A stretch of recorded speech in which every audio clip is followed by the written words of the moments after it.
भारत माता की, भारत माता की, भारत माता की।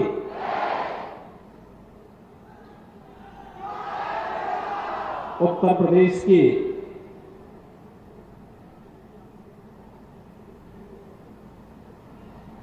छात्र छात्राओं के उज्जवल भविष्य से जुड़े हुए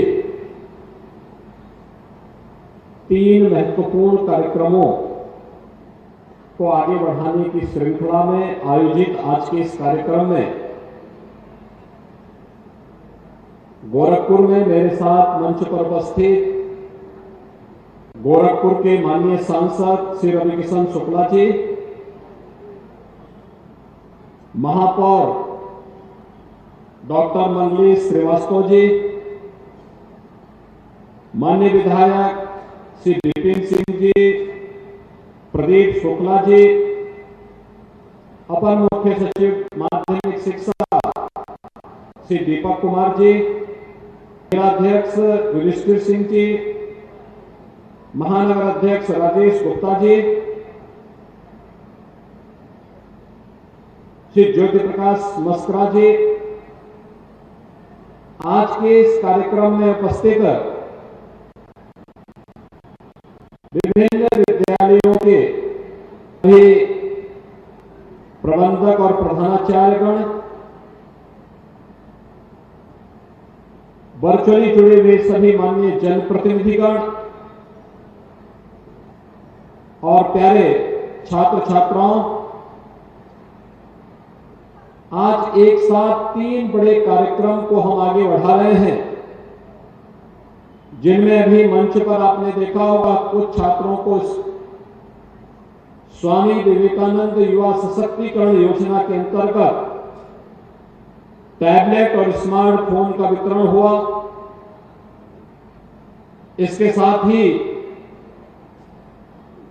गोरखपुर की 330 स्मार्ट क्लासेज को शुभारंभ करने के लिए प्रमाण पत्र वितरण का भी एक कार्यक्रम है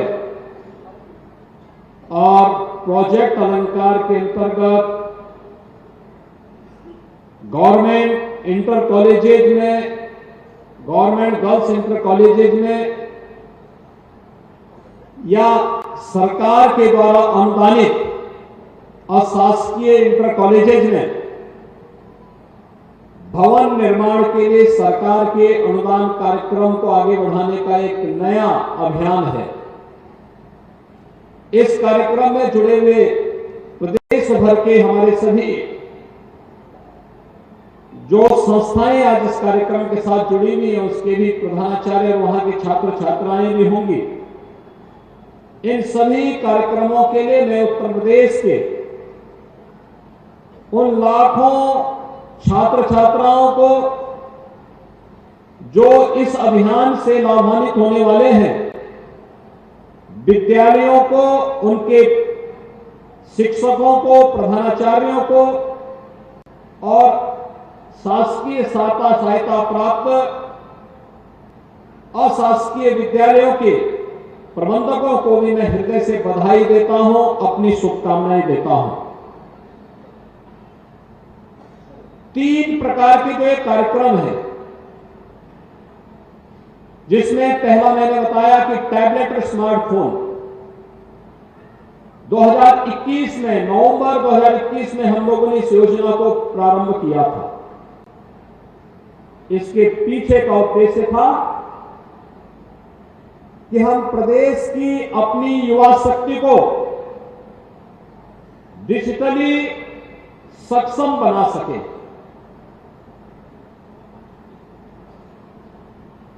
किसी भी प्रकार की चुनौती का सामना करने के लिए अपने आप को तैयार कर सके। खासतौर पर जो चुनौती हमारे सामने आती है, वह चुनौती होती है जैसे इस सदी की सबसे बड़ी महामारी थी कोरोना। कोरोना में स्कूल कॉलेजेस बंद हो गए, ठप हो गए, पठन पाठन बंद सा हो गया। उन स्थितियों में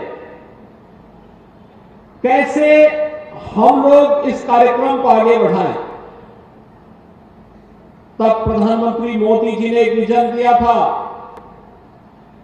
कि अगर फिजिकली प्रेजेंस होना कठिन है तो हम लोग तकनीक का उपयोग करें वर्चुअली। लेकिन इसके लिए भी दो चीजें महत्वपूर्ण थी। एक, अगर विद्यालय से वर्चुअली क्लास लेनी है तो उनके पास स्मार्ट क्लासरूम होना चाहिए, और दूसरा, वहां पर इंटरनेट की सुविधा के साथ ही हम यह भी सुनिश्चित करें कि जिसको घर में बैठे बैठे इस सुविधा का लाभ लेना है उसके पास टैबलेट या स्मार्टफोन की सुविधा हो। और मुझे बताते हुए प्रसन्नता है कि पिछले 2-3 वर्ष के अंदर हम लोगों ने प्रदेश के अंदर 20 लाख से अधिक छात्रों को अब तक टैबलेट और स्मार्टफोन उपलब्ध करवाने का काम किया है, जिस क्रम में आज गोरखपुर में भी 4000 से अधिक विद्यार्थियों को यह सुविधा उपलब्ध करवाई जा रही है। बिना भेदभाव के हर युवा को, जिससे वह तकनीकी दृष्टि डिजिटली अपने आप को सक्षम कर सके।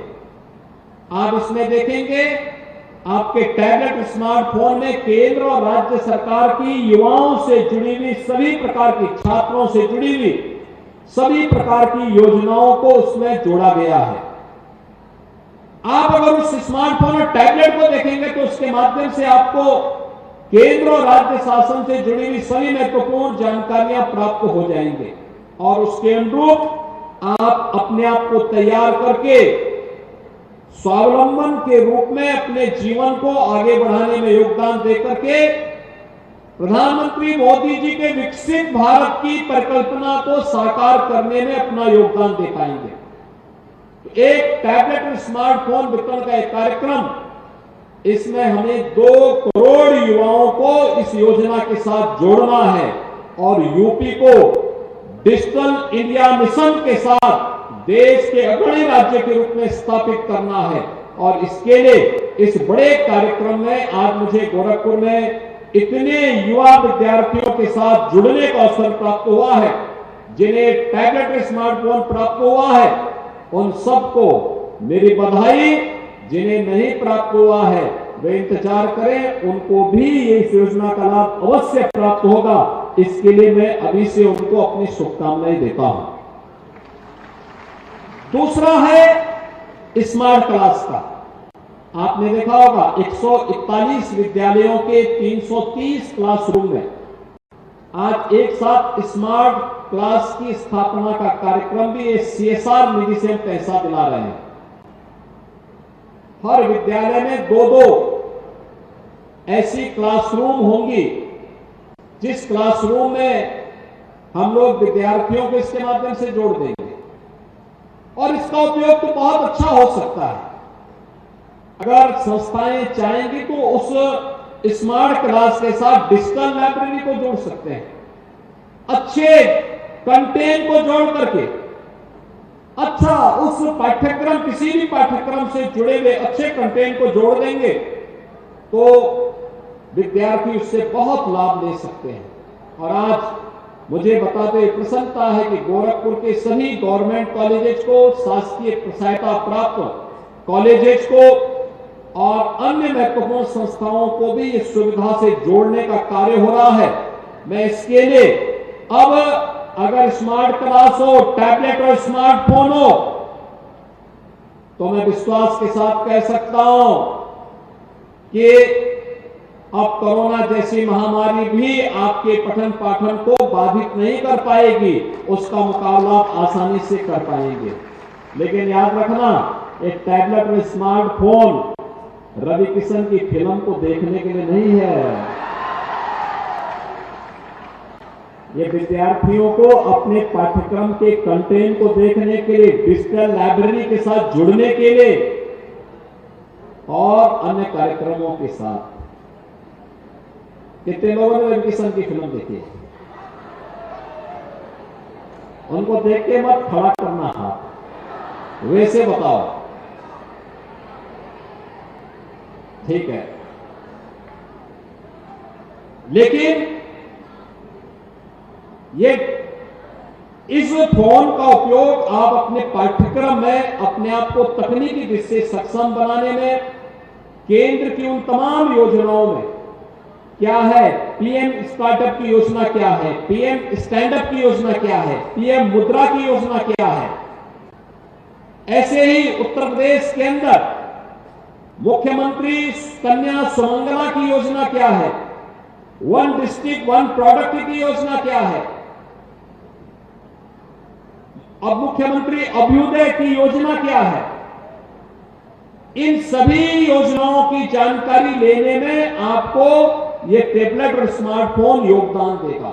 उसमें पाठ्यक्रम उसके साथ एक प्रोग्राम, उसके प्रोग्राम के साथ सब जो उस एप्लीकेशन का पार्ट होगा, आप इसको देखेंगे, इसका लाभ आपको प्राप्त होगा, आपको भटकना नहीं पड़ेगा, बल्कि आपका टैबलेट और स्मार्टफोन ही इस सुविधा का लाभ आपको उपलब्ध करवा देगा।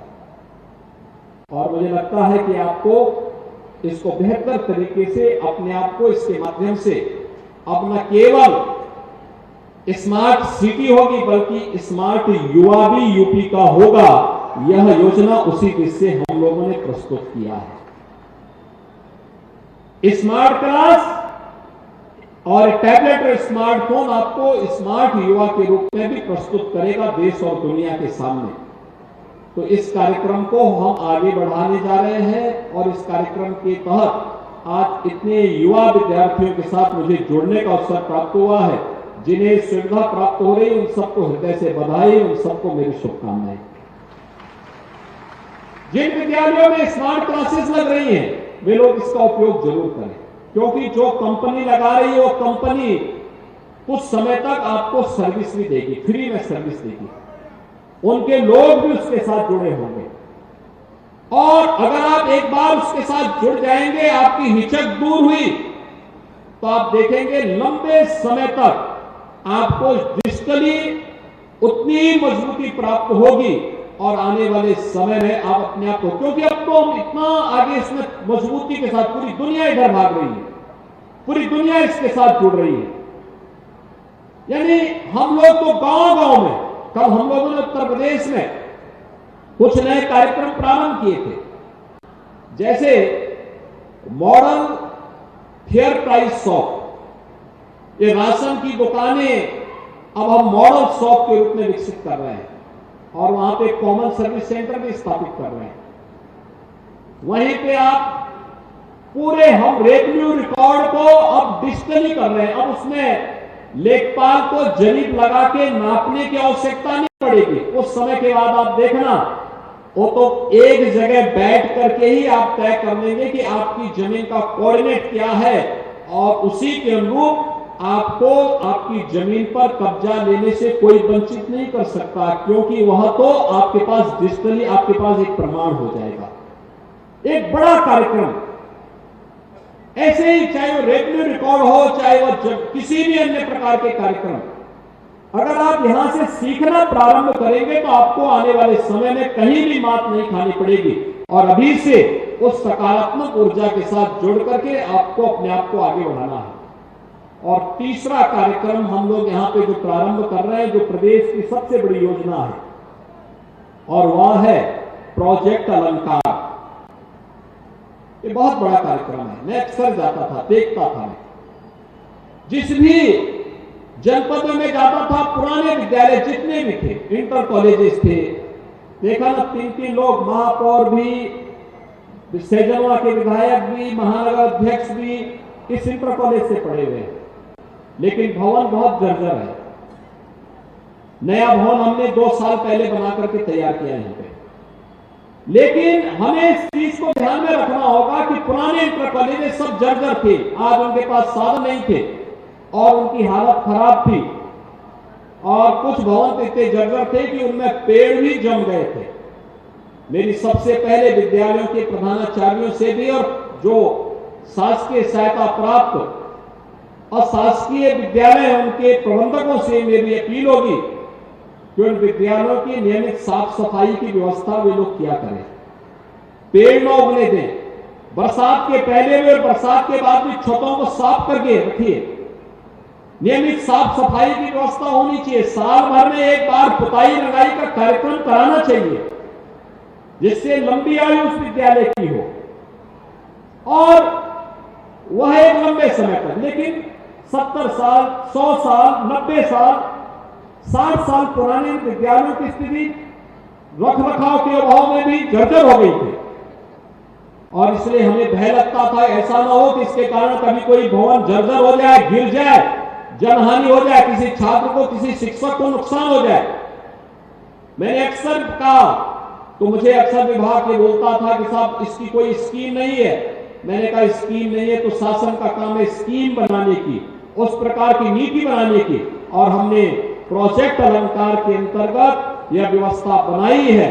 राजकीय इंटर कॉलेजेस में, राजकीय गर्ल्स इंटर कॉलेजेस में हम पूरा का पूरा पैसा सरकार की तरफ से नए भवन के निर्माण के लिए उपलब्ध करवा रहे हैं, और आज आपकी जिम्मेदारी बनती है कि नए भवन के कार्यक्रम को समयबद्ध तरीके से आप आगे बढ़ा करके, जब पूरा भवन आपका बन जाएगा तो उसके बाद आप आसानी के साथ अपने नए भवन में जाइए, और पुराने जर्जर भवन को, अगर वह हेरिटेज बिल्डिंग नहीं है तो जो लोग बाहर हैं वे अंदर आ सकते हैं, भीगे मत, अंदर आ सकते हैं, अंदर आ जाए, बीच बीच में कहीं इकट्ठे हो जाए। तो जर्जर भवन को, अगर वह हेरिटेज बिल्डिंग नहीं है तो उसको हटा करके, और अगर हेरिटेज बिल्डिंग है तो उसको फिर से प्रशासन के साथ संवाद बना करके उसके रख रखाव की व्यवस्था हो, उसकी सुरक्षा के लिए भी उस प्रकार के उपायों को हमें आगे बढ़ाना चाहिए। और शासकीय सहायता प्राप्त शासकीय इंटर कॉलेजेस हैं, गवर्नमेंट एडेड कॉलेजेस हैं, उनके लिए भी हम लोगों ने एक व्यवस्था दी है। उसमें व्यवस्था दी है कि 75% पैसा सरकार देगी और 10-25% पैसा प्रबंधन लगाए।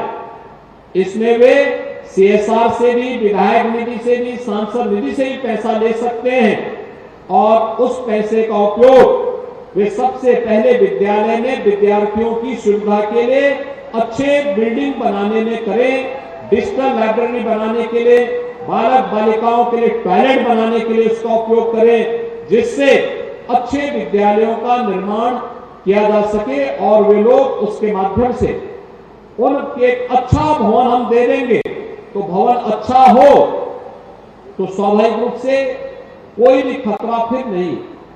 हम उसमें स्मार्ट क्लास भी दे सकते हैं, डिजिटल लाइब्रेरी दे सकते हैं, अच्छी लेबोरेटरीज स्थापित कर सकते हैं, अच्छे कार्यक्रम उसके माध्यम से हम आगे बढ़ा सकते हैं।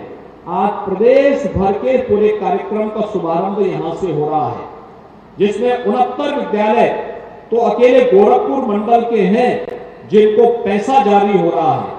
इसके अलावा प्रदेश के हर जनपद के गवर्नमेंट इंटर कॉलेजेस में ये कार्यक्रम आयोजित किए जा रहे हैं, जहां के माध्यम से ये धनराशि उन संस्थाओं को जारी होगी। और मैं इसके बारे में कहूंगा कि सभी विद्यालय इस योजना का लाभ जरूर लें।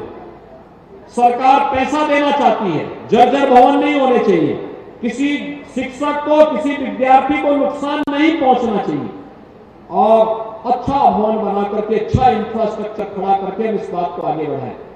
तीसरा, संस्कृत इंटर कॉलेजेस के लिए हम लोगों ने व्यवस्था की कि 90% पैसा सरकार देगी, 10% पैसा प्रबंधन लगाए, वे भी अच्छा भवन खड़ा कर ले। संस्कृत विद्यालयों के लिए भी ये व्यवस्था अलग से दी जा रही है। यानी एक अवसर है जब हम शासन की योजनाओं का लाभ लेकर के एक नए भारत में, नए उत्तर प्रदेश, और नए उत्तर प्रदेश में नई शिक्षा की पद्धति को आगे बढ़ाने में, जब राष्ट्रीय शिक्षा नीति देश के अंदर लागू हो चुकी है, उसके अनुरूप हमारे भवन भी दिखने चाहिए, हमारा इंफ्रास्ट्रक्चर भी दिखना चाहिए, हम भी उसके अनुरूप दिखने चाहिए। आज की इस वर्तमान प्रतिस्पर्धा के युग में हमारा युवा भी दुनिया में किसी से पीछे नहीं है। इसके लिए हम अपने आप को तैयार कर सकें, इसके लिए हमारे युवाओं को अपने आप को तैयार करना होगा, और युवाओं को तैयार होने के पहले संस्थाओं को इसके लिए अपने आप को तैयार करना होगा। और इसीलिए आज हम सब आपके बीच यहां पर आए हैं। आज सरकार कितना अच्छा कार्यक्रम करा रही है। हम लोगों ने एक व्यवस्था प्रारंभ कर दी, बहुत अच्छे ढंग से तैयारी की है और तैयारी भी किस रूप में प्रारंभ की है। आज याद करिए, जो बच्चे पहले देश के अलग अलग कोने में प्रतियोगी परीक्षाओं की तैयारी करने के लिए जाते थे, आज हमने अभ्युदय कोचिंग के माध्यम से हर जनपद में अभ्युदय कोचिंग की व्यवस्था हमने प्रारंभ की। और अभ्युदय कोचिंग का संचालन कौन कर रहे हैं? जो लोग किसी प्रतियोगी परीक्षा में सफल होकर के आज सेवा दे रहे हैं, उसमें आईएएस भी है, आईपीएस भी है, पीसीएस भी है, पीपीएस भी है, नीट के माध्यम से बने हुए डॉक्टर भी हैं। इन सभी लोगों को हम लोगों ने इसके साथ जोड़ा है और वे लोग एक एक घंटा देते हैं। इसको आप फिजिकली भी और वर्चुअली भी उन क्लासेस को ज्वाइन करके इसका लाभ ले सकते हैं।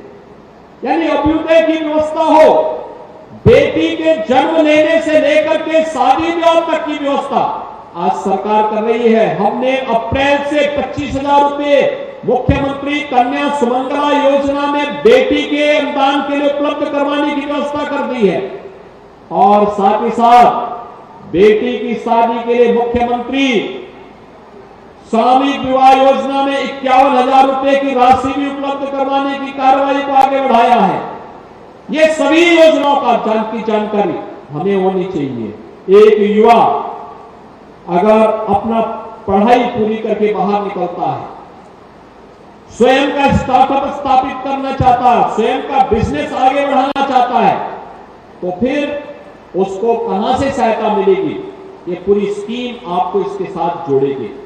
और इसीलिए आज मैं आपके पास इन सभी योजनाओं को लेकर के आया हूं। मुझे प्रसन्नता है कि आप सभी युवाओं ने इस योजना का लाभ लिया, इस योजना के साथ आप जुड़ने के इच्छुक हैं। योजना के साथ अधिकाधिक जुड़ करके इन योजनाओं से आप लोग लाभान्वित हो सकेंगे। इस विश्वास के साथ आज मैं यहां पर आप सभी लोगों को नए भारत के, नए उत्तर प्रदेश के साथ और नए उत्तर प्रदेश के साथ की दृष्टि नए गोरखपुर के लिए भी आपको आह्वान कर रहा हूं। भाइयों बहनों, आज हमारा देश बदल चुका है, दुनिया में सम्मान बढ़ चुका है। देश के अंदर किस तेजी के साथ माहौल बदला है। देश की सुरक्षा भी है तो समृद्धि भी है। देश के अंदर आज नौजवान के लिए आजीविका भी है तो देश के नागरिकों की आस्था का सम्मान भी है। ये पहले नहीं होता था। पहले न युवा के बारे में चर्चा होती थी, न आस्था की चर्चा कोई करता था, न सुरक्षा थी, न समृद्धि थी। देश में असमंजस की स्थिति 2014 के पहले रहा करती थी, लेकिन आज ऐसा नहीं है। आज तो भारत दुनिया की पांचवी बड़ी अर्थव्यवस्था है। और याद करना, 24 में इलेक्शन होने जा रहे हैं। इसी मार्च महीने में नोटिफिकेशन जारी होगा। नोटिफिकेशन में जब चुनाव के परिणाम चुनाव चलेंगे, उस समय हमारा नारा होना चाहिए, फिर एक बार मोदी सरकार, फिर एक बार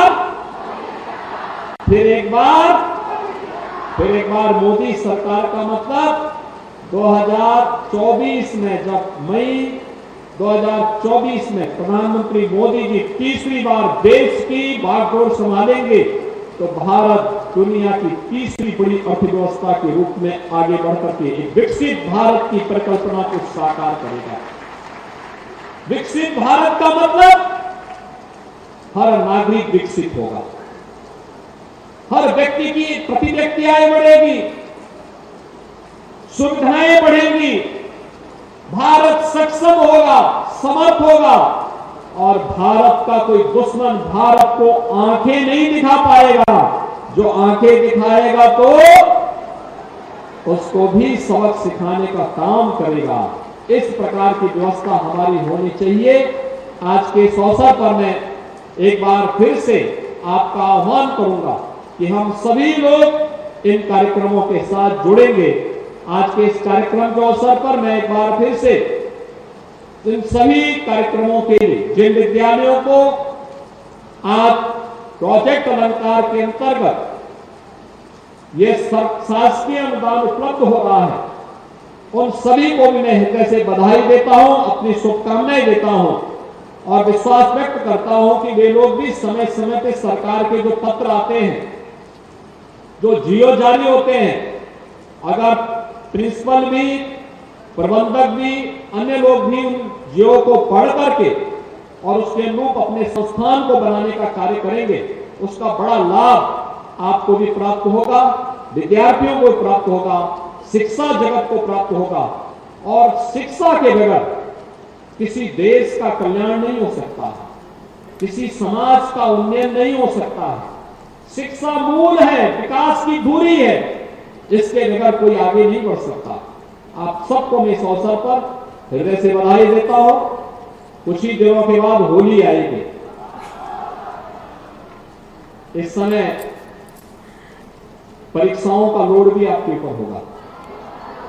तनाव से मुक्त वातावरण में परीक्षा देने के लिए जाया करिए। याद रखना, जितनी मेहनत की होगी उसका परिणाम प्राप्त करने से कोई आपको रोक नहीं पाएगा। अनावश्यक तनाव नहीं लाना चाहिए, एक। और दूसरा, आपको मैं इस बात के लिए आश्वस्त करता हूं, प्रदेश भर के युवाओं को आश्वस्त करता हूं, युवाओं के भविष्य के साथ कोई खिलवाड़ नहीं कर पाएगा। युवाओं का भविष्य उज्जवल है। हमारा युवा प्रतिभाशाली है, सक्षम है। उसको डिजिटली सक्षम बनाने के लिए सभी कार्यक्रम आगे बढ़ाए जा रहे हैं। और जो भी युवाओं के भविष्य के साथ खिलवाड़ करेगा, जिंदगी भर वो जेल के अंदर सड़ेगा। और साथ साथ जो बाप दादों की प्रॉपर्टी होगी उसको भी सरकार जब्त करने का काम करेगी। इस विश्वास के साथ मैं एक बार फिर से आप सबको हृदय से बधाई देता हूं, अपनी शुभकामनाएं देता हूं। धन्यवाद। जय हिंद।